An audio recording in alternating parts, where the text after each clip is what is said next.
Bom, nós vamos falar, então, um pouco de uma maneira mais prática, mais direta, de como a gente elabora projetos de pesquisa. Projetos de pesquisa para TCC, para mestrado, para doutorado, para concorrer a editais, para qualquer coisa que se exija um projeto de pesquisa, a estrutura, gente, é sempre a mesma.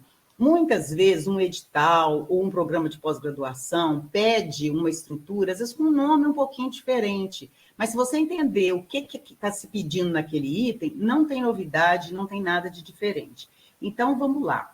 A primeira coisa que a gente tem como objetivo aqui hoje é entender, é compreender os elementos que compõem o projeto de pesquisa. Se você tiver na cabeça quais são os elementos que um projeto de pesquisa tem que ter, você nunca vai esquecer e você nunca mais vai fazer projeto errado e nem vai confundir projeto de pesquisa com projeto de extensão, com projeto de ensino, com projeto pedagógico, com projeto de produto, que são completamente diferentes. Tá? Quando a gente pensa num mestrado acadêmico ou num doutorado acadêmico, a gente está falando de produção de conhecimento de uma pesquisa básica. Uma pesquisa básica, ela propõe construção de conhecimento. A estrutura do projeto de pesquisa é a mesma. Quando a gente fala de um mestrado profissional, quando a gente fala de um MBA ou um doutorado profissional, a estrutura do projeto de pesquisa é a mesma. A única diferença que eu nem coloquei aqui, porque não é interesse nosso, uma vez que nossos programas aqui do Cefet são todos acadêmicos, com exceção do Prof. EPT e do Prof. Mate, né? É que o mestrado profissional e o doutorado profissional, eles exigem um produto. Então, além da escrita da tese ou da dissertação, você tem que apresentar uma proposta de algo tangível, uma proposta de ação, um produto mesmo. Mas os itens do projeto de pesquisa são os mesmos. E é importante que depois que vocês tiverem essa oportunidade aqui, que vocês olharem a pequena apostila que eu vou disponibilizar para vocês, vocês consigam desenvolver um bom projeto de pesquisa tranquilamente, sem muito sofrimento. Tá? Então, vamos lá. Antes de você sentar de frente do seu computador, decidido, e falar assim, agora, hoje, nesse momento, eu vou escrever meu projeto de pesquisa, você tem algumas coisinhas que você tem que fazer. Tá? Então, esses itens preliminares, que eu estou deixando aqui bem chamando a atenção de vocês em vermelho, eles devem ser realizados antes de você escrever o projeto de pesquisa. Então, antes de você escrever o projeto, você precisa fazer todos esses itens preliminares para que você tenha toda uma estrutura para você desenvolver o seu projeto de pesquisa. Um projeto de pesquisa, ele não nasce do nada, ele não nasce assim da sua cabeça. Ele precisa ser planejado, organizado, bem estruturado, para que você dê conta de fazer um bom projeto. Então, antes de tudo, vamos sentar e vamos pensar. Para quem dá aula de metodologia, para quem orienta TCC, para quem vai fazer estágio docente, precisa trabalhar com metodologia científica, metodologia de pesquisa. Então, a primeira coisa que vocês têm que passar para os seus orientandos, para os seus alunos, e que vocês têm que introjetar, é o seguinte: qual é o tema da minha pesquisa? E o tema da minha pesquisa, ele tem que estar em consonância com a área. Eu estou na engenharia, eu estou nas letras, eu estou na educação, eu estou nas ciências sociais, eu estou na biologia. Qual que é a área de conhecimento em que eu vou desenvolver esse projeto? E qual que é a linha de pesquisa? Por quê? Porque se eu fizer um projeto para o UFMG, para a faculdade de economia, ou para a faculdade de letras, ou para a faculdade de educação, ou se eu fizer no Cefet para educação tecnológica, ou para o Deltec, né, que é o departamento de letras, ou se eu fizer para engenharia de materiais, cada programa de pós-graduação tem as suas linhas de pesquisa. Então, a primeira coisa, em qual área que eu estou pretendendo desenvolver esse projeto?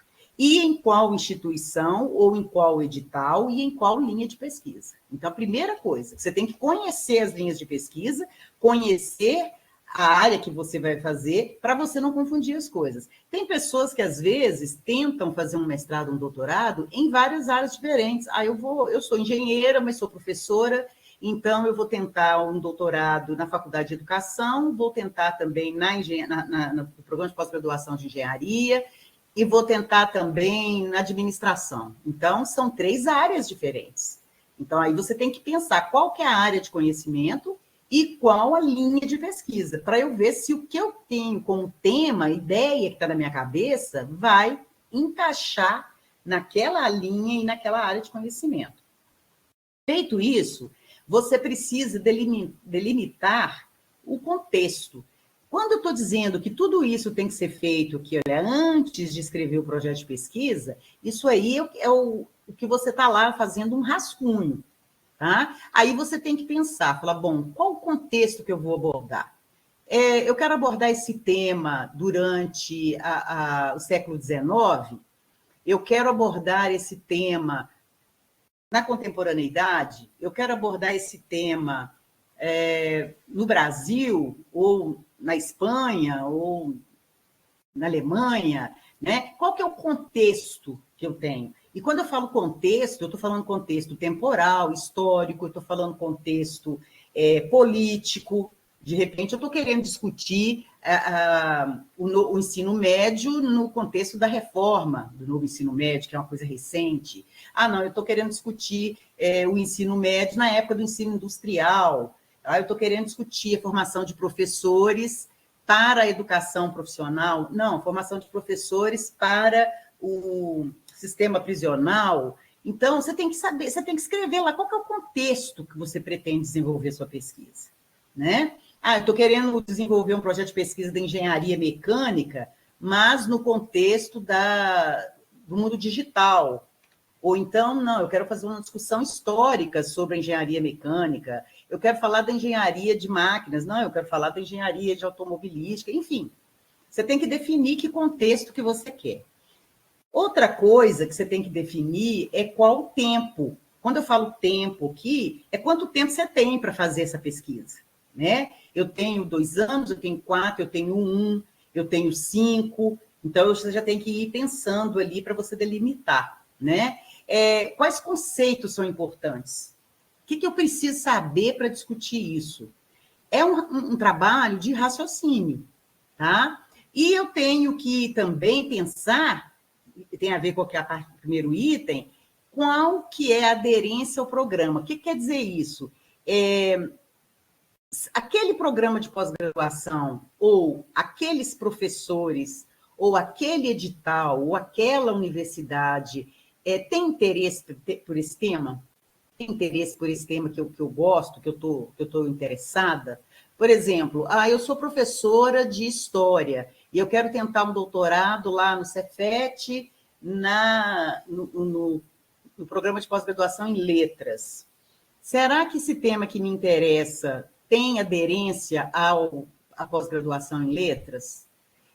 Às vezes a gente fica pensando assim, mas eu sou pedagoga, como é que eu vou fazer doutorado ou mestrado na área de administração? Depende muito se o tema que você quer discutir tem aderência ao que aquele programa de pós-graduação e aquela linha de pesquisa discute. Muitas vezes você consegue, depende de que você tenha clareza de seu tema estar na área. Bom, feito isso, raciocinou isso, anotou isso lá nos seus alfarrábios, vamos lá, então, agora pensar em levantamento bibliográfico. Isso aqui, gente, é o que a maioria das pessoas não faz. E que, se não fizer, fica um projeto capenga, pobre, mal feito, sem fundamentação e sem justificativa. Quando nos editais se pede uma justificativa para o tema de pesquisa, o que estão querendo te perguntar ali na justificativa? Estão querendo dizer para você o seguinte, olha, o que tem de ineditismo nesse tema? Esse tema já foi discutido antes por outras pessoas? Se foi, por que você quer discutir ele de novo? Eu devo te dar financiamento para essa pesquisa? Me convença. Eu devo te dar bolsista para essa pesquisa? Me convença. Eu devo te dar uma vaga para fazer um mestrado ou um doutorado com esse tema dessa pesquisa? Me convença. Então, para você convencer a pessoa, para você vender a sua ideia, você precisa justificar. E a sua justificativa, ela não pode ser vazia, de trás da orelha. Ela tem que nascer daqui, desse levantamento bibliográfico inicial. Esse aqui é o primeiro passo de qualquer pessoa que quer fazer um projeto de pesquisa. Então, o que você vai fazer? Você já definiu o seu tema. Você já viu que ele tem a ver com a área de conhecimento e com a linha de pesquisa que você quer participar ou desenvolver o projeto. Então, agora, você vai buscar em bancos de teses e dissertações, coloquei aqui como exemplo a CAPES e a BDTD, porque são bancos de depósito de teses e dissertações defendidas no Brasil. Dependendo da área que você queira fazer seu projeto, você possa ter necessidade de buscar em bancos de teses e dissertações do exterior ou de outras. Mas, para um projeto de pesquisa inicial, banco de teses e dissertações brasileiras é o suficiente. O que quer dizer esse item? Quer dizer o seguinte, olha, eu fui no banco em que tem todas as teses e todas as dissertações defendidas no Brasil sobre essa temática. Então, eu fui ali, fiz um levantamento de tudo que foi pesquisado sobre esse tema. Só que tudo que foi pesquisado sobre o tema é muita coisa, né? E é muito amplo. Então, o que você tem que fazer? Você tem que delimitar de 3 a 6 palavras-chave, ou descritores, que a gente fala. E como é que eu defino essas palavras? Eu tenho que fazer um exercício de tentativa e erro e ir fazendo esse levantamento pouco a pouco, um trabalho bem braçal, em que você coloca esse descritor em português, se for um banco internacional, você coloca também em inglês, e você coloca também operadores booleanos. Por exemplo, se eu colocar, eu quero fazer no PPGET, aí eu coloco educação, o PPGET, que é o Programa de Pós-Graduação em Educação Tecnológica, do Cefet. Se eu coloco a palavra educação, eu vou encontrar uma infinidade de teses e dissertações que não tem nada a ver com o que eu pretendo. Se eu quero colocar educação profissional, aí eu já delimitei melhor. Mas ainda assim eu vou encontrar um rol muito grande de teses e dissertações. Mas se eu quero discutir especificamente sobre inclusão de pessoas com deficiência na educação profissional, eu tenho ali uma possibilidade de encontrar menos trabalhos e trabalhos mais focados no que eu quero. Então, aí eu vou usando descritores mais refinados e utilizando operadores booleanos. O que são operadores booleanos? É quando você faz and, por exemplo, educação profissional, and inclusão, ou and deficiência, que é I, né? Educação profissional e deficiência. Ou eu uso educação profissional, inclusão na educação profissional, ou, né? Educação profissional para deficientes. E aí você vai fazendo essas combinações, não há como eu definir para vocês como é que você faz isso, porque é tentativa e erro. Você vai fazendo e vai refinando, vai refinando, vai refinando, até você chegar numa quantidade de trabalhos que te dê condições de apresentar uma justificativa viável e plausível para o seu projeto. Se vocês me perguntarem quantos trabalhos, Raquel, o que seria o ideal? 20 trabalhos? 30? Não sei. Isso é muito relativo, depende. Então, você tem que delimitar também os anos das publicações. Você quer fazer um recorte dos últimos 10 anos? Os últimos 10 anos, o que foi discutido sobre aquela temática? Se é um doutorado, né? Se é um doutorado, é no mínimo 10 anos. Agora, se a gente for pensar, por exemplo, de uma determinada lei, né? Vamos pensar aí quando começou a lei da inclusão. Ela começou em 2015. Então, nós estamos em 2025, vamos fazer um recorte aí de 20 anos ou de 15 anos para a gente ver o que era estudado antes da lei e o que vem depois da lei. Então, esses critérios de delimitação de publicações, você vai criando o seu critério, mas você tem que anotar qual foi o critério. Eu fiz o levantamento dos últimos 10 anos. E por que foi dos últimos 10 anos? Ou então, eu fiz o levantamento dos últimos 20 anos. Quando eu fiz a minha pesquisa de doutorado, por exemplo, eu fiz um levantamento sobre o trabalho da mulher nos últimos 20 anos. Eu fiz o doutorado em 2008, então eu peguei os últimos 20 anos, porque foi a década de 70, os últimos 30 anos, foi a década de 70 que teve o auge do movimento feminista no Brasil, então eu fiz os últimos 30 anos. Então, isso depende de muitos fatores, mas você tem que delimitar. Você tem que registrar, você tem que anotar. Qual foi a base que você usou? Foi a de teses e dissertações da CAPES, que é a que eu aconselho, ou foi a BDTD? A BDTD, ela não é a mesma da CAPES. A da CAPES, você tem certeza que 100% das teses e dissertações que estão lá foram apresentadas, passaram por uma banca e foram aprovadas pelo programa de pós-graduação do MEC, né, da CAPES. A da BDTD, você não tem essa certificação, essa certeza absoluta, mas é também um banco muito bom, muito interessante. Você tem que dizer quais foram as palavras-chave que você usou e também observar as tendências, né, o que está mais frequente, o que está se falando mais sobre aquele tema. Então, por enquanto, você está ainda no levantamento. Beleza. Fez esse levantamento e foi refinando, né? Você vai salvando no seu computador lá. Aí você tem que, depois disso, fazer uma leitura que eu chamo de uma leitura dinâmica. O que seria uma leitura dinâmica? Eu leio ali o título, o resumo, as palavras-chave da dissertação da tese. Eu leio a introdução ali, a apresentação do problema, para eu tentar identificar qual foi o problema de pesquisa, os objetivos, vou rapidamente ali na análise, na conclusão, ou seja, uma leitura bem rápida, para que eu veja quais daqueles trabalhos são mais relevantes, são mais próximos do que eu pretendo pesquisar. Então, eu preciso ter esse tempo para fazer essa leitura mais rápida. Hoje, você pode fazer isso usando inteligência artificial. Então, você baixa ali aquela quantidade de dissertações e teses que você achou interessante no banco da CAPES, e aí você usa uma inteligência artificial pedindo para que selecione para vocês esses itens aí, né? Sobre o que se trata a pesquisa, de que ela fala, como é que ela foi feita, quais os resultados, para você ver se é relevante. Aí você seleciona, você vai selecionar aqueles que você percebe, constata que são muito relevantes para a pesquisa que você pretende desenvolver.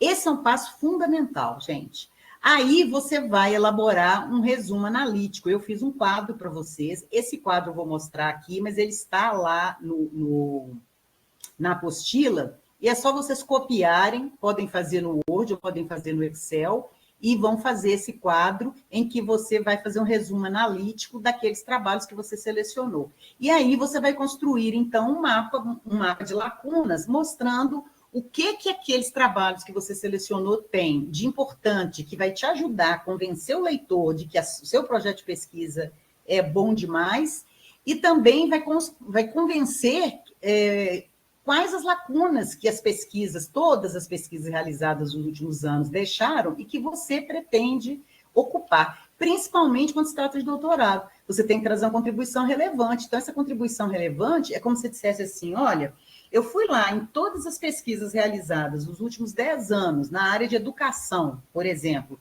sobre inclusão na educação profissional, e encontrei 30 trabalhos relevantes. Desses 30 trabalhos relevantes, um fala sobre isso, outro fala sobre aquilo, outro fala sobre aquilo outro, porém, nenhum está falando, por exemplo, sobre formação de professor para utilizar tecnologias assistivas. E é sobre isso que o meu projeto se refere. Então, está vendo aqui? Olha como é que eu tenho uma lacuna importante que eu preciso desenvolver uma pesquisa para ocupar academicamente.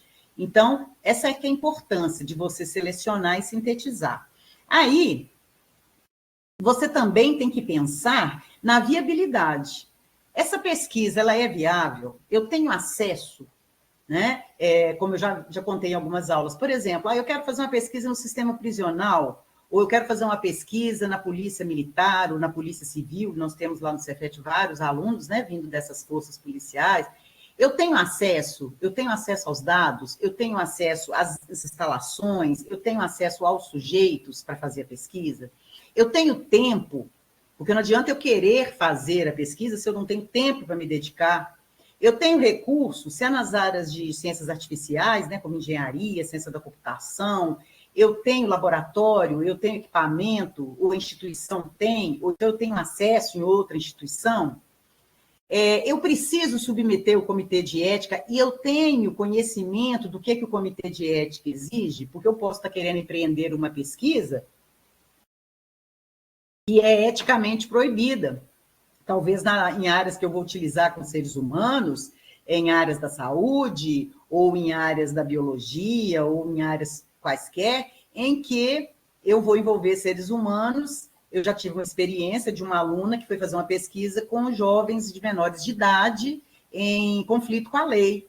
Então, é extremamente delicado você ter autorização do Comitê de Ética, porque são pessoas menores de idade, em vulnerabilidade, tuteladas pelo Estado, e que você tem que ter autorização de vários e vários e vários órgãos. Nós ficamos quase um ano só para conseguir essa autorização. Então, existem pesquisas que não são viáveis. Não são viáveis em relação ao acesso, ao tempo, aos recursos, à questão ética. Então, você tem que pensar sobre isso também. Você já tem que pensar em elaboração de termo de consentimento, para que tanto a instituição quanto as pessoas envolvidas tenham conhecimento e assinem. E você tem que estar muito atento se a sua pesquisa não vai envolver dados sigilosos, em que você vai ter que ter acesso e tem que pensar, principalmente nós que estamos hoje pesquisando sobre pessoas com deficiência, a Lei Geral de Proteção de Dados, ela dá à pessoa que tem deficiência o direito a ter seus dados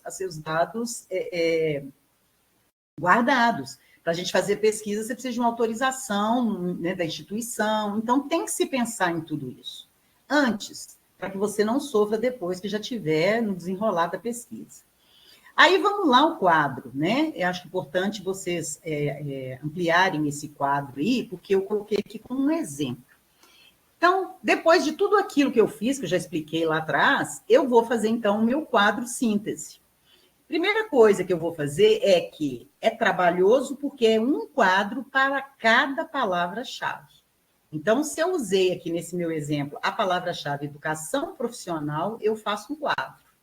Se com a palavra-chave educação profissional eu selecionei 20 trabalhos, então essa tabela aqui vai ter 20 linhas, porque é uma linha para cada trabalho. Aqui vem o nome do autor, eu coloquei só o sobrenome, e o ano. Por que basta? Porque eu vou ter lá guardado no meu arquivo todas as referências das dissertações e teses que eu baixei. Então, aqui na primeira linha, eu tenho aqui, então, na primeira coluna, o nome do autor do trabalho e o ano. Aqui, D e D, é explicando se é tese ou se é dissertação. Aqui, o objetivo geral do estudo. Então, nesse exemplo aqui, o trabalho de Silva é uma tese de doutorado de 2019, que o objetivo era analisar práticas de ensino em cursos técnicos. Aqui vem o contexto e o local, né? Por que é contexto local? Porque muitas vezes o local é físico, que é o Instituto Federal na área de mecânica, mas pode ser um contexto histórico, pode ser um contexto social, um contexto político, não necessariamente um locus físico. Por exemplo, o contexto aqui pode ser o contexto da implantação dos institutos federais, é um contexto histórico-político, certo? A metodologia utilizada foi um estudo de caso e foi entrevistas. Quais foram os principais resultados? Bom, nesse caso aqui, indo lá nos resultados, ele identificou estratégias colaborativas eficazes nessa tese.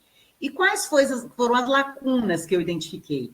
Ele teve um foco muito restrito a uma instituição só. Então, pesquisou só esse Instituto Federal aqui, a área de mecânica. Se, de repente, eu quiser fazer a mesma proposta, mas, ao invés de ser na área de mecânica, por exemplo, ser na área de elétrica, eu já tenho uma lacuna que eu estou suprindo. Se, ao invés de fazer no Instituto Federal lá do estado X, eu fizer no Coltec, já é uma lacuna que eu estou também ocupando. Observem que, se você conseguir identificar as lacunas aqui, você tem, então, uma facilidade enorme de justificar o seu projeto. E aqui, as contribuições que essa tese do Silva pode dar à pesquisa que eu pretendo desenvolver. Porque ele reforça a importância de investigar em outros contextos da EPT.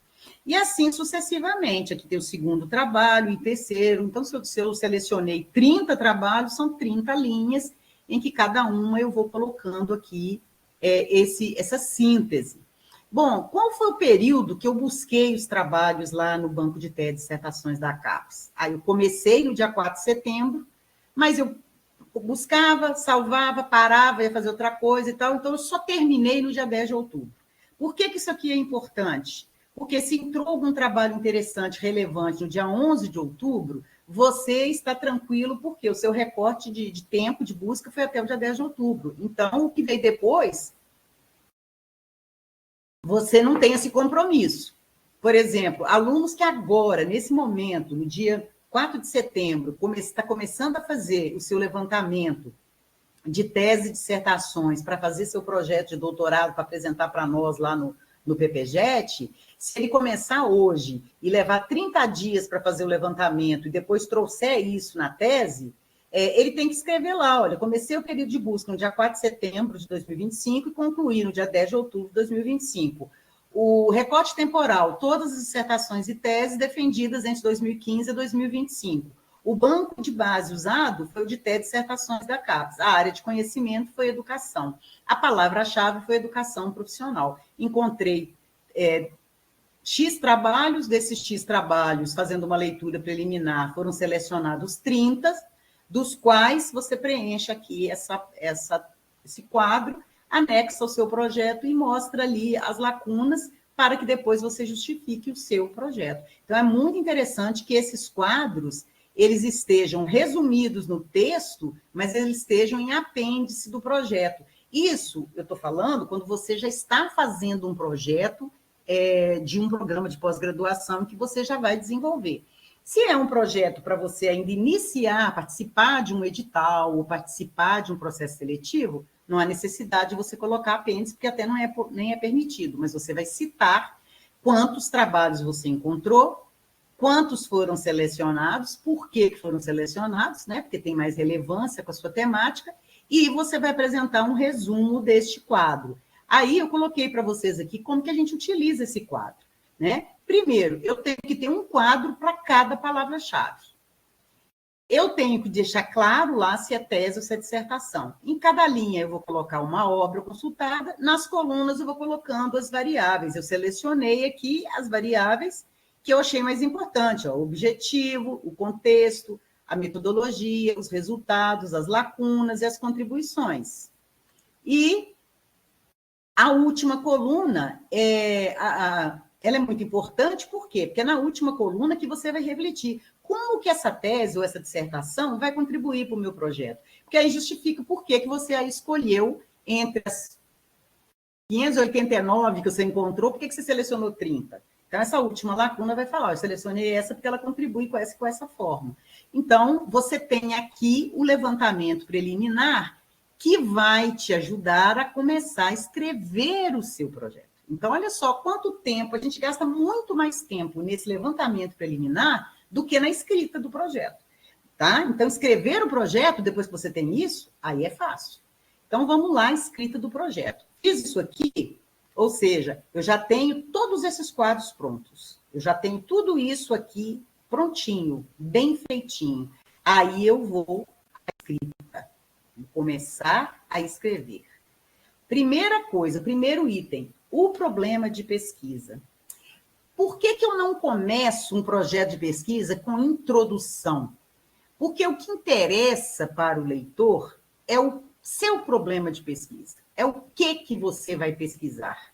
Introdução, eu escrevo na tese, na dissertação, para poder apresentar todo o trabalho, para falar de cada capítulo, para dar aquele prefácio. Projeto de pesquisa, você tem que ser objetivo. Então, primeira coisa, eu te mostro qual que é o problema de pesquisa que eu tenho. Só que há uma grande confusão, inclusive entre professores e doutores, entre o que é problema de pesquisa e o que é questão de pesquisa. Problema de pesquisa é uma situação problema, é uma situação problemática. Por exemplo, a reestruturação do ensino médio com a nova Base Nacional Comum Curricular é um problema de pesquisa. Por quê? É uma política pública que traz para a educação, nível médio, uma série de situações difíceis, complicadas, problemáticas, desafiadoras. Então, é um problema de pesquisa.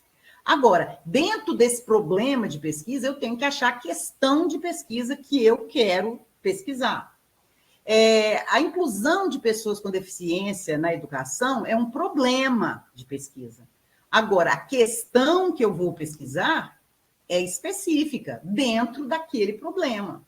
Então, o que eu tenho que fazer? Eu tenho que começar apresentando o problema em forma de texto, e é um texto argumentativo, ou seja, é um texto que eu tenho que trazer muitos argumentos para convencer o leitor, mas não pode ser um texto argumentativo saído de trás da orelha, o que eu acho, o que eu penso. Em projeto de pesquisa, eu não acho nada, eu não penso nada, eu não sei nada, eu indago à luz de autores que eu peguei lá no meu levantamento preliminar. Então, o que eu faço? Eu começo falando por que aquele tema me interessa. Eu sou pedagoga, eu trabalho há muitos anos em educação profissional, eu trabalho muitos anos com inclusão, eu sou engenheiro, eu sou estudante de engenharia, ou seja lá o que for que eu sou, e esse tema perpassa a minha vida por isso, por aquilo, o interesse foi despertado por isso, por isso. No parágrafo, você explica seu interesse pelo tema. Em seguida, você fala, eu já comentei isso no início, em que esse tema se insere na área de conhecimento, naquela linha de pesquisa. Então, o programa de pós-graduação disso e daquilo, trabalha com isso, com aquelas temáticas, discute isso, a linha de pesquisa 1 ou 2 discute isso. Portanto, vai ao encontro do tema dessa pesquisa. Aí você já olha, primeiro aqui, você explica para o leitor quem é você, de onde você fala e por que esse tema te interessa. No segundo item, você já fala, olha, esse tema está dentro da área de conhecimento, de educação, de engenharia, de biologia, seja do que for. E ele é interessante na linha, porque a linha pesquisa isso, o meu tema vai ao encontro, né? Caixadinho. Aí eu começo a falar do contexto em que esse problema está. Eu começo dando uma contextualização histórica, econômica, cultural, social, depende do que eu estou falando. Então, eu vou ali dissertando, argumentando, eu sempre parto do contexto mais geral ao específico para tentar convencer o leitor de que aquele tema não está solto no nada, ele vem de todo um contexto. Então, por exemplo, se eu estou falando da educação, da inclusão na educação profissional, eu começo falando aqui, que a educação profissional sempre foi uma área muito pragmática, uma área sempre voltada para os desvalidos da sorte e que veio para profissionalizar, né? No entanto, as políticas de inclusão elas são mais recentes, porque pessoas com deficiência, pela lá, e aí você vai discutindo, tecendo, como se fosse uma teia, do amplo até você chegar no específico, para mostrar para a pessoa que aquele tema da sua pesquisa ela tem a ver com todo esse contexto, com todo esse arcabouço que você está discutindo. Então, você tem que criar na sua cabeça uma estrutura geral até você chegar no que você pretende. E aí, você, nesse momento, à medida que você vai escrevendo, você vai mostrando o quanto isso é importante socialmente, academicamente, o quanto isso é importante para aquela instituição, seja o Cefet, seja o FMG, seja o UFOP. E você vai mostrando, baseado no levantamento que você fez, como que é original, porque por mais que se fale em inclusão, por mais que se fale em educação profissional, esse recorte que o meu projeto traz, ele é muito original, porque, olha, nos últimos 10 anos, pelo levantamento feito, nenhum trabalho abordou assim, dessa forma, não abordou nessa perspectiva. Esse aqui, o trabalho X, ele pesquisou sobre professores, eu estou querendo pesquisar a perspectiva de aluno, aí eu estou querendo pesquisar não só no Instituto Federal, eu estou querendo olhar também no Cefet, ou então eu não estou querendo olhar apenas na perspectiva da área X da engenharia, eu estou querendo olhar na outra. Então, você mostra pelas lacunas o quanto o seu projeto é original. E aí, depois de tudo isso, você finaliza com a questão de pesquisa. E tudo isso aqui, gente, não dá mais do que 2 ou 3 páginas. Ou seja, você tem um trabalho hercúleo antes, para depois sintetizar na apresentação do seu problema de pesquisa, com 4, 5 páginas, se for um projeto de doutorado. E levando-se em consideração que toda essa apresentação aqui, você não fala nada da sua cabeça. É tudo baseado em dados estatísticos, em dados do MEC, ou dados da própria instituição, ou dados do Sistema de Segurança Público, ou dados de pesquisas já realizadas do seu levantamento anterior, e você vai estruturando. A parte mais difícil de um projeto de pesquisa é essa aqui, é você apresentar um contexto uma relevância e uma justificativa do seu problema de pesquisa e, dentro do seu problema de pesquisa, a questão. Existem alguns autores ou alguns editais que chamam esse item de problemática. Veja bem, problema é algo bem substantivo, né? Problemática é algo contextual, é um contexto problema. Tá? Então, você tem um contexto problemático, e dentro daquele contexto problemático eu tiro uma questão. Vou dar um exemplo concreto. Dentro de um contexto de uma educação profissional com uma dualidade, né, que separa a parte do fazer técnico do saber científico, dentro de um contexto de uma educação profissional centenária, que sempre separou ricos de pobres, que sempre teve uma mentalidade de preparar mão de obra para a indústria, dentro de um contexto de um país em desenvolvimento como é o Brasil, dentro de um contexto de que nós temos um número X de pessoas com deficiências, deficiências leves, deficiências graves, etc. Dentro de um contexto de que a educação profissional registra índices baixos de alunos com deficiência. Então, você vai trazendo tudo isso em dados, em informações, com fontes, com referências. Né? Dentro desse contexto, nós temos uma situação, um problema, que é como incluir pessoas com deficiências na EPT. Mas essa situação, problema, ela é muito ampla, então eu posso tirar dessa situação, problema, várias questões de pesquisa. Então, eu posso tirar, por exemplo, a questão de pesquisa... como tem se dado a formação docente para a inclusão de pessoas com deficiência na EPT. Está vendo? Dentro de uma situação problema, eu achei uma questão. Dentro dessa mesma situação problema, eu posso ter a seguinte questão. Como a instituição X tem feito a inclusão de pessoas com deficiência a partir da utilização de tecnologias assistivas? Vejam que é o mesmo contexto problema e eu tenho aí duas questões de pesquisa. E eu posso ter N questões de pesquisa da mesma situação problema. Eu estou falando tudo isso para que vocês tenham clareza da diferença entre o problema de pesquisa, a problemática, a situação problema e a questão. A questão é algo específico. Agora, a situação problema, o problema de pesquisa, é algo mais amplo. É algo muito maior. E você vai trazendo, vai tecendo essa situação problema, até você chegar na questão e falar para o leitor assim, olha, está vendo que a minha questão é importante dentro de todo esse contexto problemático? Aí, uma vez que você tem a questão, você traz ela clara. Diante de todo esse contexto, diante de todos esses pressupostos, o que esse projeto de pesquisa pretende responder é como se dá isso, como se acontece aquilo, quais as razões, quais as causas, isso e aquilo, com uma interrogação no final.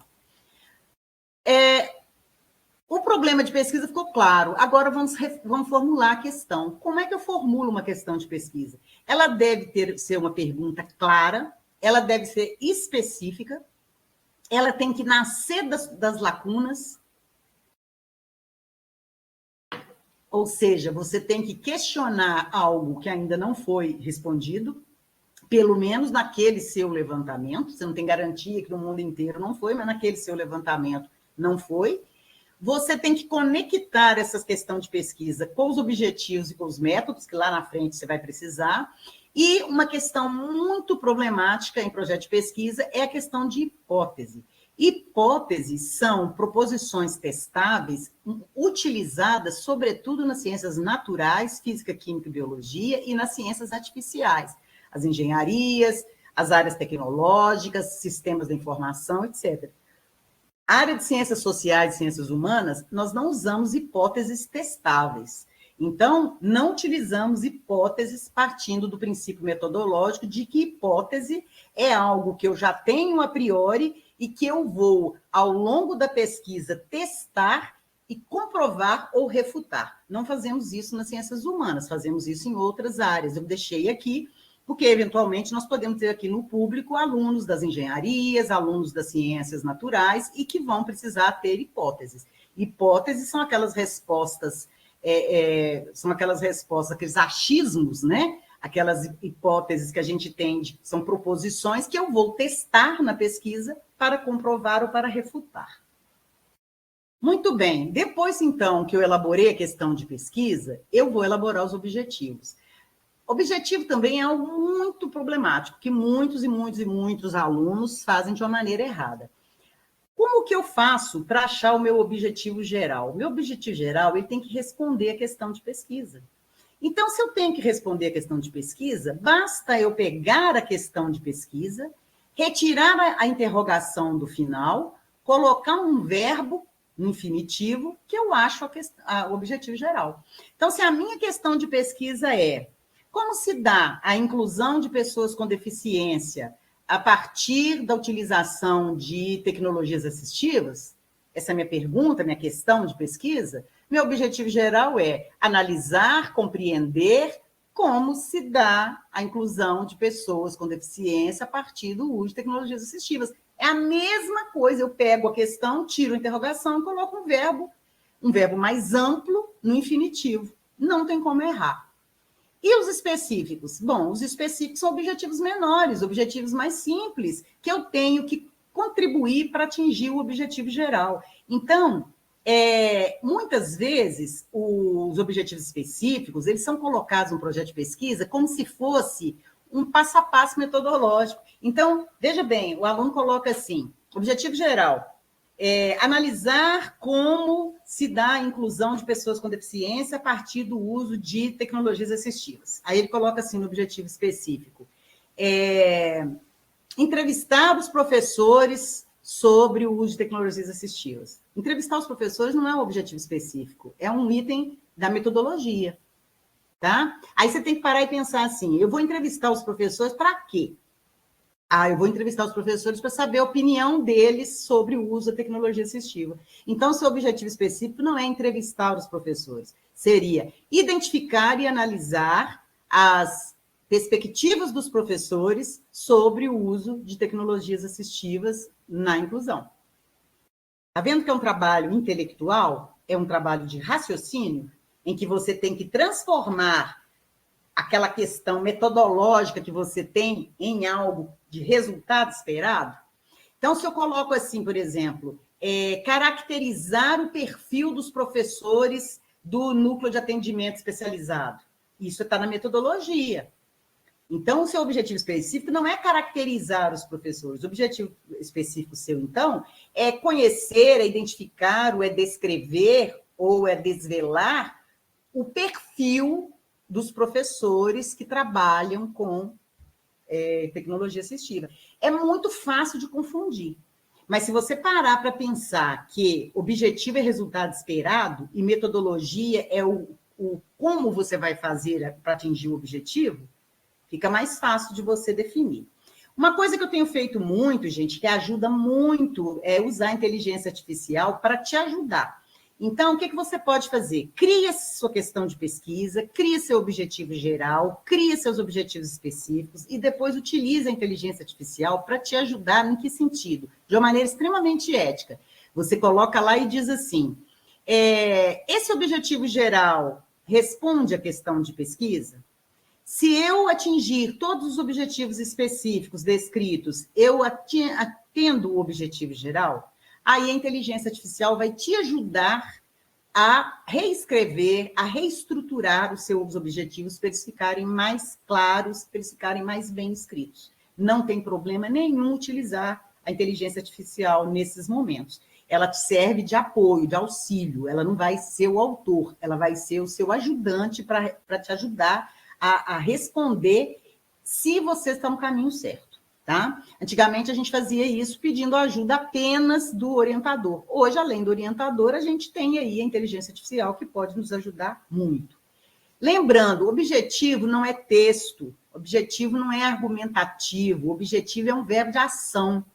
Analisar, identificar, quantificar, descrever, desvelar, sempre um verbo no infinitivo. Tá? Então, por favor, não escreva aquele blá, blá, blá todo, não. É por isso que se chama objetivo, porque é objetivo, é direto, é reto, é ali, ponto, acabou. Ok? Bom, importantíssimo. que eu deixei para chamar bem a atenção de vocês. Não confundam questão de pesquisa, objeto de pesquisa, objetivo de pesquisa, sujeito de pesquisa e locus de pesquisa. Às vezes você pergunta para um aluno assim, o que você está pesquisando?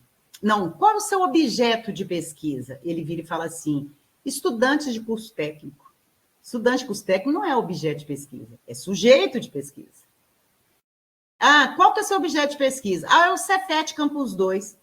Cefet Campus 2 é seu locus de pesquisa. Qual o seu objeto de pesquisa?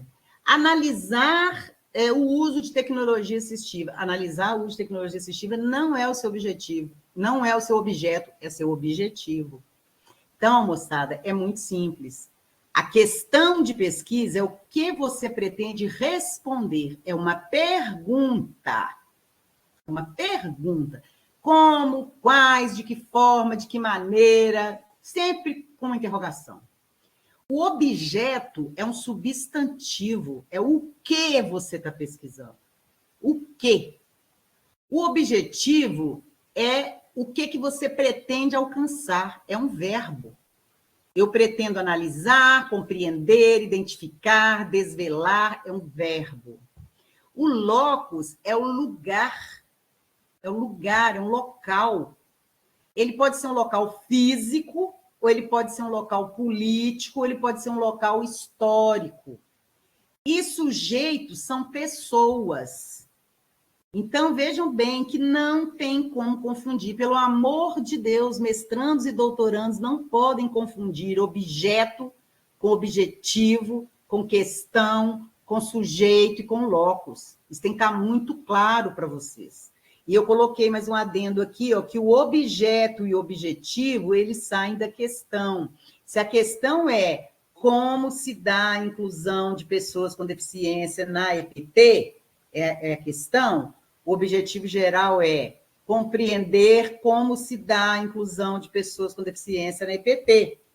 E qual que é o objeto? É a inclusão de pessoas com deficiência na EPT. Observe que a questão tem pergunta, o objetivo tem verbo e o objeto é substantivo. Né? Janaína, professora de português, está aí nos ouvindo, é uma questão de saber gramática, tá? É de saber linguagem, para você entender o que é questão, o que é objeto, o que é objetivo, o que é locus, o que é sujeito. E se você ainda for além e colocar objetivo, compreender como se dá a inclusão de pessoas com deficiência no Cefet-MG a partir da perspectiva dos professores, aí você tem o locus, que é o Cefet-MG, e você ainda tem os sujeitos de pesquisa, que são os professores. Tá? Então, fiquem atentos a isso. Agora, vamos à revisão bibliográfica. Ah, Raquel, mas eu já fiz o levantamento lá atrás, antes de eu escrever o projeto. Maravilha, agora está na hora de você escrever, então. Aí você vai pegar todo aquele levantamento que você fez, né, que já foi pesquisado sobre o tema, você vai aproveitar e citar também alguns artigos ou livros, né, que você tem conhecimento sobre o tema, e você vai escrever um texto.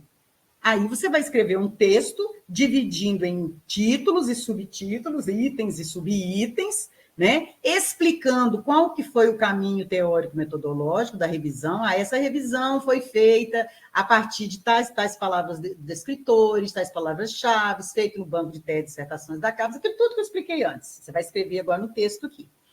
E vai me falar tudinho aqui, né? Você pode colocar em apêndice as planilhas. Se for um projeto enxuto, você não pode colocar em anexo, mas você vai falar, né, que você encontrou 680 trabalhos, com uma leitura preliminar você selecionou 30, desses 30 você selecionou 5 ou 6 para discutir na revisão bibliográfica, e aí você vai trazendo sempre com as citações dentro das normas da BNT, trazendo os autores, nunca da sua cabeça. Uma revisão bibliográfica não pode ter nenhuma linha da sua cabeça. Ela é toda baseada nos textos, nos artigos, nas dissertações, nas teses, nos livros, e você sempre, do mesmo jeito que você faz a situação problema, você traz a revisão bibliográfica. Se eu quero falar sobre inclusão na EPT, eu começo falando sobre o que é a EPT, eu trago um breve histórico, eu vou discutindo sobre a EPT, aí eu puxo um gancho para falar sobre a inclusão, eu falo um pouco sobre deficiência, sobre as leis da inclusão, sobre as dificuldades, e vou tecendo o texto ali com alguns conectores, né, com uma fluência de escrita, para que as ideias se entrelacem, e eu faço uma abordagem de toda a parte bibliográfica que vai me levar a me aproximar. Para que serve uma revisão bibliográfica? Para aproximar o leitor do tema que ela está pesquisando. E para aproximar e aprofundar ainda mais o contexto, que lá na frente, em poucas páginas, eu apresentei o problema. O que eu costumo orientar os meus alunos? Pegue a apresentação do problema, que você rapidamente ali trouxe do geral até o específico, e para cada parágrafo ali, você desenvolve mais as ideias na revisão bibliográfica, fazendo capítulos, itens e subitens. Tá? Agora, se você estiver fazendo um projeto que já é para entregar para o seu parecerista, para o seu orientador de mestrado ou de doutorado, é importante você separar a revisão bibliográfica de referencial teórico. Aí vai depender de uma série de coisas. Vai depender do tipo de pesquisa que você está fazendo, vai depender da metodologia da sua pesquisa, vai depender de uma série de fatores. Então, se você me perguntar, Raquel, obrigatoriamente um projeto de mestrado, um projeto de doutorado, tem que ter revisão bibliográfica separado de revisão de referencial teórico? Eu vou te dizer, não é obrigatório. Depende. Eu coloquei aqui porque as pesquisas que eu oriento no mestrado e no doutorado em educação tecnológica, eu faço questão de ter essa separação quando são pesquisas qualitativas, dialéticas, com um olhar crítico, em que a gente tem uma base teórica muito clara para analisar, principalmente se for análise de discurso. Tá? Agora, dependendo do tipo de pesquisa, se é uma pesquisa exploratória, mais descritiva, se é uma pesquisa numa metodologia menos crítica, dependendo, não há necessidade de ter o referencial teórico separado. Tá? Mas isso é para você discutir com o seu orientador. Para um projeto de pesquisa, para um edital, né, num edital de financiamento, ou para participar de um concurso público, ou para participar de um processo seletivo, pede-se apenas a revisão bibliográfica. Tá? Bom, agora, o referencial teórico, qual que é a diferença? O referencial teórico, ele vai sair da revisão bibliográfica. Certamente, por exemplo, eu tenho uma doutoranda que ela está fazendo uma pesquisa sobre identidade docente. Então, na revisão bibliográfica, ela traz vários e vários autores falando sobre identidade profissional docente. Mas, dentre aquela diversidade de autores, ela escolheu para fazer a análise dos dados empíricos dela, conceitos, teorias específicas de um pesquisador, de um sociólogo francês. Então, ela tem um capítulo no projeto de revisão bibliográfica, em que ela traz aquele apanhado geral sobre o que já foi pesquisado sobre o tema, né? Sobre as tendências, os debates, as lacunas, a visão geral daquele tema sobre várias perspectivas. Mas, no capítulo de referencial teórico, ela traz um aprofundamento específico daquelas teorias e daquele autor que ela escolheu como referencial teórico. No caso dessa minha orientanda, é uma teoria específica de um único autor. Mas eu já tive situações, como a minha própria pesquisa de doutorado, em que o meu referencial teórico era uma corrente epistemológica que eu escolhi, que na época foi as pesquisas sobre a divisão sexual do trabalho, do materialismo histórico, da sociologia do trabalho francesa. Então, eu tinha ali um conjunto de autores que discutiam essas teorias. Então, pode ser um único autor ou podem ser vários autores, mas aí você tem que ter clareza da corrente epistemológica e de que esses autores estão falando a mesma língua. Diferente da revisão bibliográfica, em que você traz uma miscelânea de autores fazendo um levantamento, que muita gente chama de estado da arte ou estado da literatura, né? Que é um aglomerado de discussões sobre aquele tema. Já o referencial teórico é um conjunto de conceitos, teorias específicos para fundamentar a sua pesquisa. como se fossem os óculos que você está colocando para olhar o seu problema de pesquisa, para analisar. É o que dá consistência e orienta a sua escolha metodológica. Tem que ser escolhido com muito cuidado. Tanto que num doutorado, a gente faz essa escolha do referencial teórico já mais para frente, para que você tenha mais amadurecimento, com muitas leituras, para você definir de uma maneira coerente esse referencial teórico em relação à sua questão de pesquisa e seus objetivos. Então, a revisão bibliográfica mostra tudo que se fala sobre aquele tema, que já foi produzido sobre o tema. O referencial teórico mostra de que forma eu vou olhar e interpretar o meu objeto à luz daquela teoria específica. Então, eu coloquei esse adendo aqui, mas tem que ficar bem claro para vocês que normalmente em TCC, normalmente em pesquisas mais descritivas, a gente não utiliza referencial teórico, a gente utiliza mais a revisão bibliográfica ou um estado da arte, ou um estado da literatura, tá, gente? Bom, aí vamos ao item metodologia. Esse item metodologia também, ele requer um cuidado, um olhar muito específico, tá? Tem algumas pessoas me perguntando aqui, né, com a inteligência artificial, especificamente para te ajudar na elaboração do projeto de pesquisa, é muito importante, você pode usar o ChatGPT ou o Gemini. Agora, os cuidados para usar a inteligência artificial, ela requer que você tenha um prompt muito bem feito. Ou seja, se você coloca lá, como eu orientei antes, esse é meu objetivo, essa é a minha questão de pesquisa, esse é meu objetivo geral, esses são os objetivos específicos, você coloca lá, escreve lá no Gemini ou no ChatGPT. Aí você coloca o prompt seguinte, analise se a minha questão de pesquisa está coerente com o objetivo geral e com os específicos. Atendendo os objetivos específicos, eu atendo o objetivo geral? Atendendo o objetivo geral, eu respondo a minha questão de pesquisa? Aí a inteligência artificial vai te ajudar.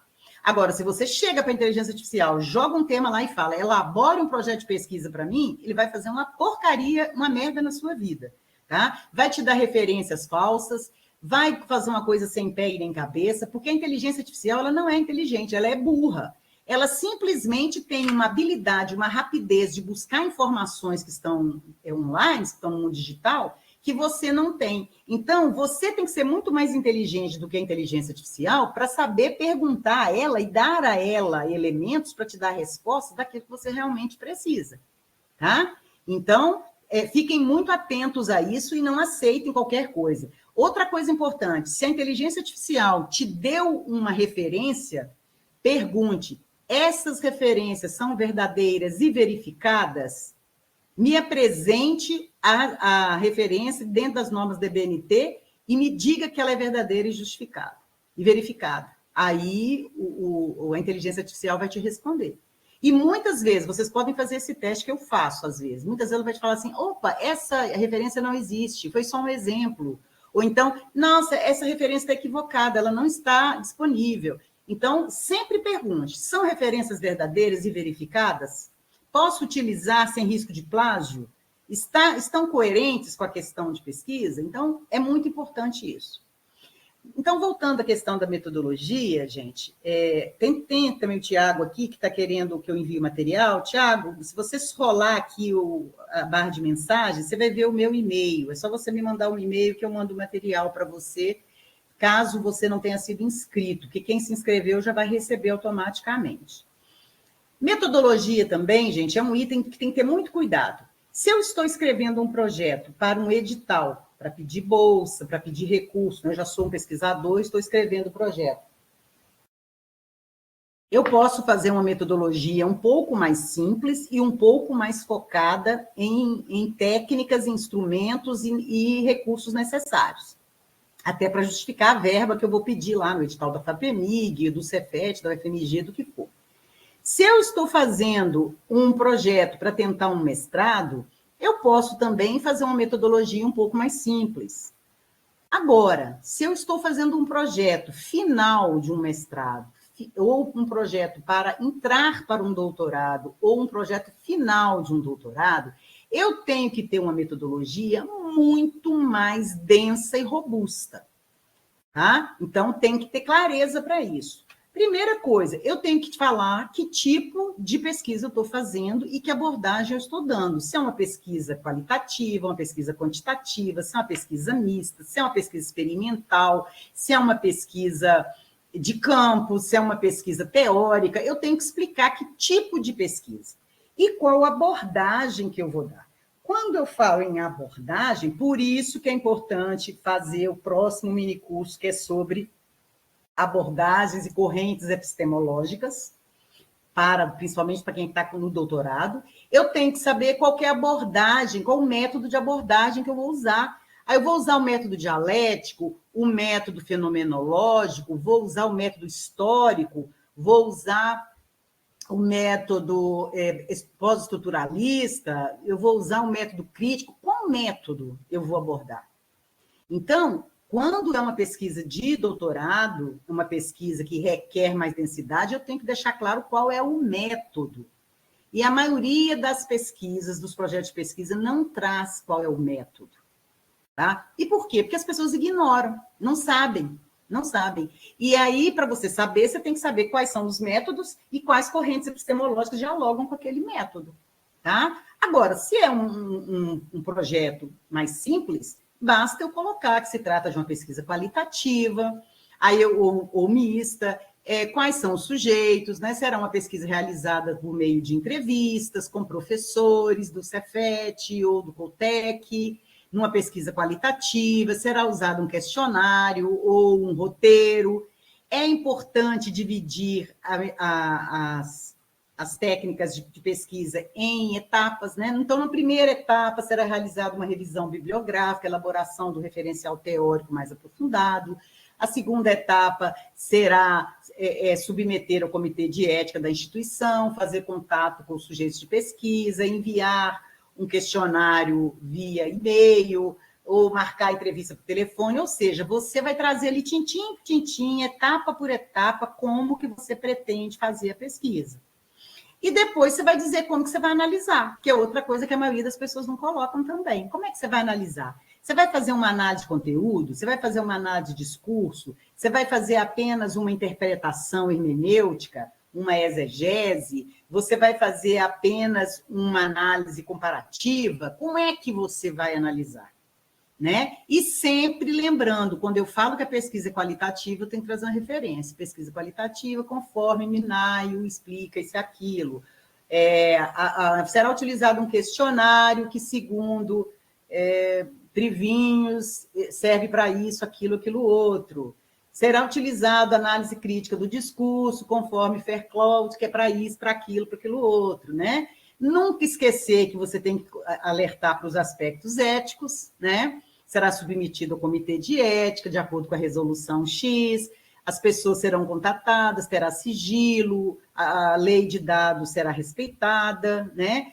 Será usado pseudônimo, enfim, você explica ali. Metodologia tem que ficar claro para o leitor como você vai fazer aquela pesquisa.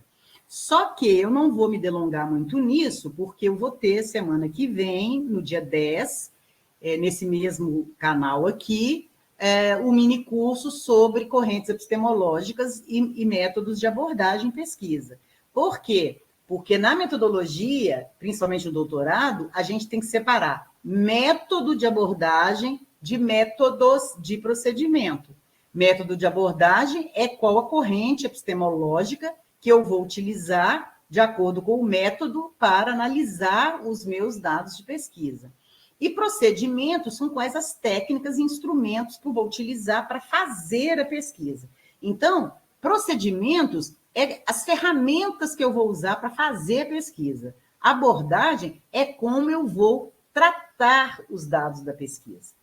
Em mestrado e em projetos para editais e para entrada em processos seletivos, não tem essa exigência, mas um projeto já denso, um projeto de doutorado, um projeto de pós-doutorado, um projeto de um grupo de pesquisa, um projeto que exige uma densidade maior, é imprescindível separar método de abordagem de métodos de procedimentos.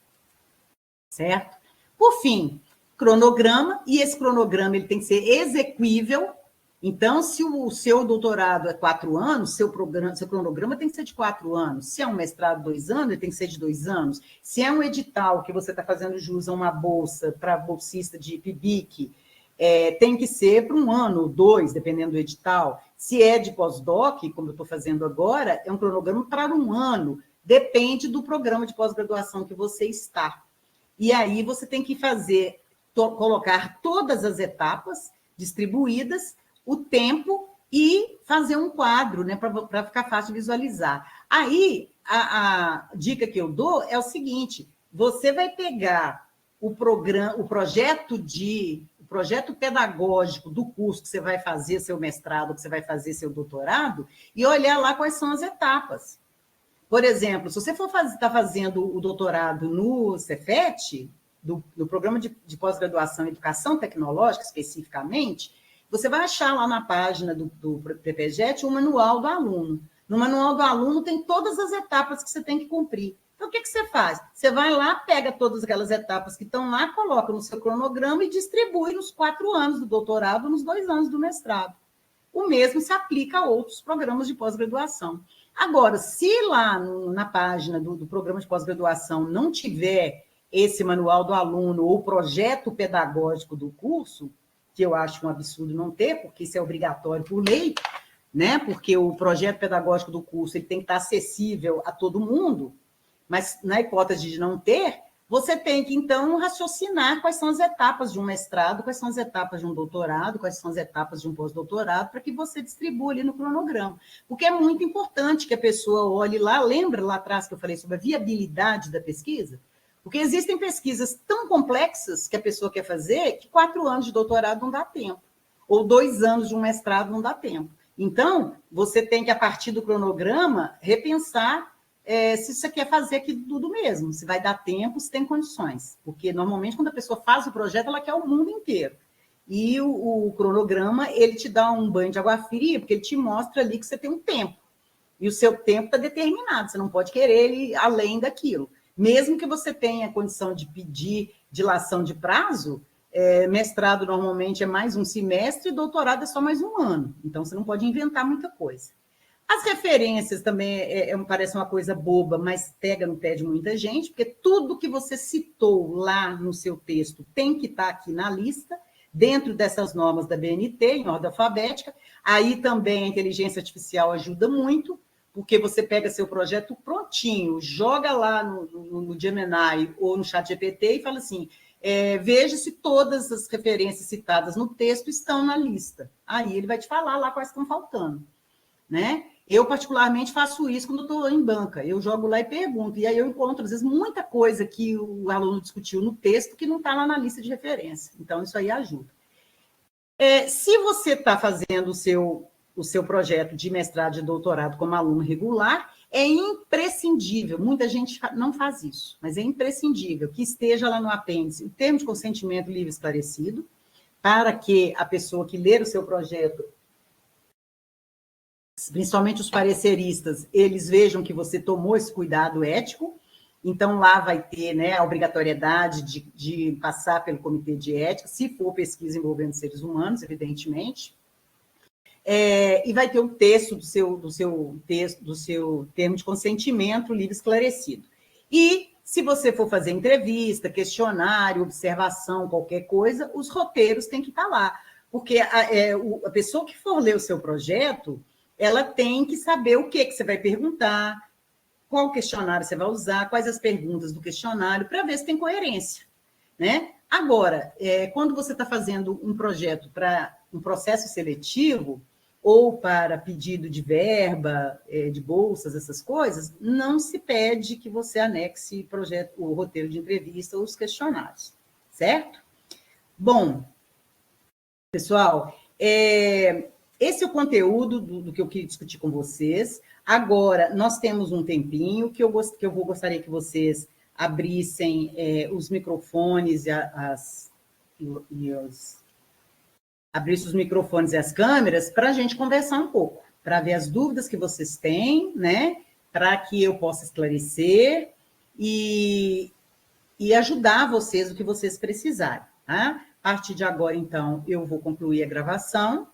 Esse material que eu mostrei até agora, ele traz aí o passo a passo de se fazer um projeto de pesquisa, mas é muito importante você estar atento a qual o objetivo do seu projeto de pesquisa. Se é um processo seletivo para entrada em mestrado e doutorado, eu já deixei isso claro ao longo da minha fala, se é um projeto de pesquisa para um pós-doutorado, ou se é para uma agência de fomento, se você já é professor orientador, se é para um TCC, que é de nível de graduação, que é algo mais simples, mas a estrutura, esses itens que eu coloquei aí, eles são sempre os mesmos. O nível de profundidade, o tipo de abordagem, talvez o nome, né, apresentação do problema, problemática, problema de pesquisa, pode vir com uma forma diferente, mas, no geral, são sempre os mesmos. Aprendeu a fazer projeto de pesquisa, fez um projeto de pesquisa bem feito, você consegue fazer qualquer um, para qualquer tipo de coisa, desde que seja na área de conhecimento que você